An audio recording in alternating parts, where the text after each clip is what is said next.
السلام علیکم ورحمۃ اللہ وبرکاتہ۔ دوستوں، کچھ لوگوں نے مائرہ نام کا مطلب پوچھا ہے۔ مائرہ کا ایک مطلب ہے لوگوں کے درمیان دشمنیاں اور اختلاف پیدا کرنے والی عورت۔ دوسرا مطلب ہے کم عقل کم فہم عورت۔ تیسرا مطلب ہے اہل و عیال کے لیے خوراک کا انتظام کرنے والی عورت، اور یہ معنی القاموس میں اور دیگر عربی کی ڈکشنریز میں لکھے ہوئے ہیں۔ تو اس کے دو معنی برے ہیں اور ایک معنی کچھ قدر بہتر ہے، تو بہتر یہ ہے کہ یہ نام نہ رکھا جائے۔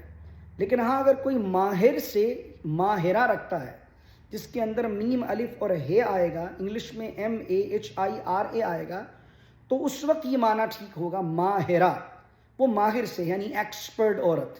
لیکن ہمارے یہاں جو عمومی طور پر ڈراموں میں دیکھ کر نام رکھا جاتا ہے وہ ماہرہ نہیں رکھا جاتا بلکہ مائرہ رکھا جاتا ہے، کہنے میں بھی مائرہ کہا جاتا ہے، تو اس لیے مائرہ نام رکھنا درست نہیں ہے۔ السلام علیکم ورحمۃ اللہ وبرکاتہ۔